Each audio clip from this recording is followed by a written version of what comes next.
안녕하세요. 오클라호마 자연주의 치과 원장 정수창입니다.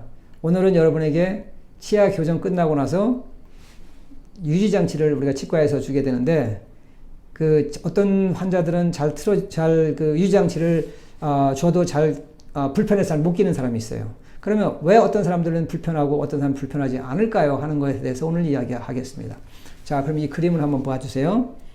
자, 여기 질문에서 이야기했듯이 어느 쪽이 더 균형을 유지하고 있을까요? 답은 둘 다 유지하고 있죠. 자, 답은 둘 다 유지하고 있습니다. 자, 그러면 우리가 보시면 이 그림을 보시면 요 수평선이 있죠. 받침대에 우리가 받쳐주는 우리 삼각점 있죠. 이 삼각점을 우리가 치아의 교합이라고 우리가 얘를 가정을 하면, 이 경우는 부정교합이 있는 사람이고 이 경우는 정상교합이 있는 경우라고 이야기할 수가 있겠습니다. 자, 그러면 이 그림에서 보듯이 어떤 그림이 사람이 더 이렇게 이 근육질이 더 부풀어 올랐다고 봅니까? 두 번째 그림이죠. 여기가 여기보다 더 부풀어 올랐죠. 왜 그럴까요? 균형을 유지해주기 위해서 힘이 더 많이 들어가는 겁니다. 다시 말하면 균형은 똑같이 넘어지지 않고 유지하고 있지만 이 첫 번째보다 두 번째 사람은 더 힘이 많이 들어가요. 이런 사람이 이렇게 부정기가 갖고 있는 사람들이 치아 교정을 하게 되면 재발될 확률이 아주 큽니다.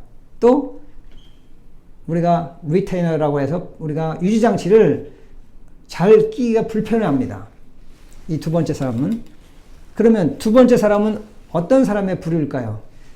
우리가 저를 보시면 여기 눈선과 양쪽 눈선과 그 다음에 귀와 귀에 우리가 양쪽 손가락을 넣었을 때 양쪽에 수평을 이렇게 서로 수평을 이루고, 그 다음에 치아 교합선 이렇게 물렸을 때 치아 교합선이 수평을 이루는 거예요.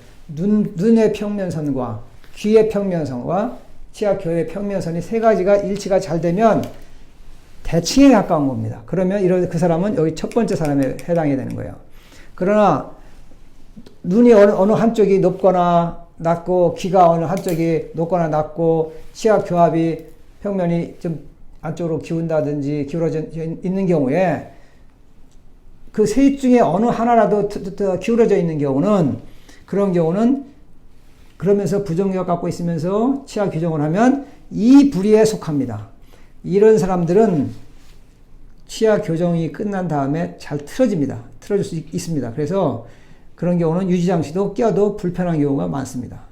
그리고 더더욱 중요한 것은 이런 종류의 사람 중에서 교통사고를 났거나 또는 어디 다쳐서, 예를 들면 수술한 적이 있다든지 뼈를 접질렀다든지 뼈가 부러졌다든지 그래서 기부술을 전에 한 적이 있다든지 또는 어떤 정신적인 크게 충격을 갖고 있었다든지, 그런 세 종류의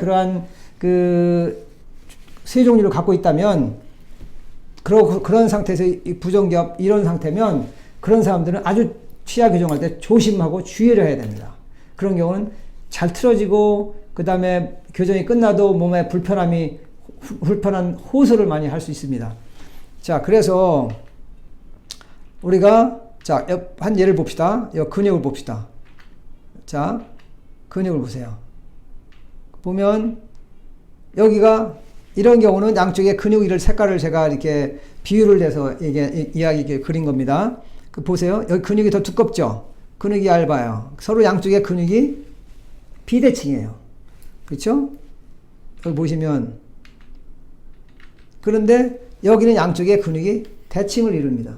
그래서 우리 근육은 기능을 담당합니다. 기능은 뭡니까? 움직이는 거예요. 움직일 때 뭘 사용해요? 근육을 움직여요. 예를 들면 호흡을 한다든지, 우리가 걷는다든지, 뛴다든지, 말한다든지, 씹는다든지 다 근육으로 사용하는 거예요. 그러면 근육이 양쪽에 대칭을 이루면 이 몸 자체가 균형을 이룰 수가 있어요. 그러나 근육이 양쪽에 비대칭이면 역시 몸도 비대칭을 이루게 됩니다. 그러면 역시 마찬가지로 치아 교합도 근육의 영향을 받기 때문에, 그래서 근육의 양쪽에 균형을 이루는 것이 아주 중요합니다. 그래서 여러분에게 오늘은 그러면 어떻게, 교정 치료할 때 어떻게 해야 되는 것이 우리가 다시 틀어지지 않고 잘 유지될 수 있는 그런 치료를 받을 수 있을까요? 가장 중요한 것은 치아만 똑바로 하는 것이 아니고, 치아도 똑바른 그런, 이쁘게 똑바로 하는 그런 치아 교정 치료도 함과 동시에 근육을 치료해주는 근기능 치료를 반드시 같이 해줘야 됩니다. 치아 교정 치료할 때는 아주 필수입니다. 선택이 아니고 필수입니다. 왜? 근육이 뼈를 이기기 때문에 그렇습니다. 근육이 뼈를, 다시 말하면 치아를 이깁니다. 그래서 근육이 이기기 때문에 치아 교정 치료한다는 것은 치아에 이동을 해주는 건데, 치아 교합을 바꿔주는 건데, 다시 말하면 근육이 뼈를 이기고 치아를 이기기 때문에 치아 교합이 바뀌면 근육은 화가 납니다. 왜 치아 교합이 교정 치료 이전과 이후가 바뀌었냐 하고 뇌에다 신호를 보내요. 그 신호를 보내면 뇌에서 일종의 짜증을 보내요. 그 짜증이 뭡니까? 불편감을 얘기하는 겁니다. 통증이라든지 어깨 결림 또는 이 저작근의 그 불편함이라든지 뭔가 모르게 이 교합이 잘 맞지 않는다는 느낌이라든지 여러 가지, 눈이 좀 더 부신다든지 또는 비염이 더 심해졌다든지 등등 여러 가지 그런 증상들이 올 수가 있어요. 그렇기 때문에 반드시 근기능 치료와 치아 교정 치료와 같이 겸비해서 치료를 해주는 것이 가장 이상적인 치료라고 말씀드리겠습니다. 감사합니다.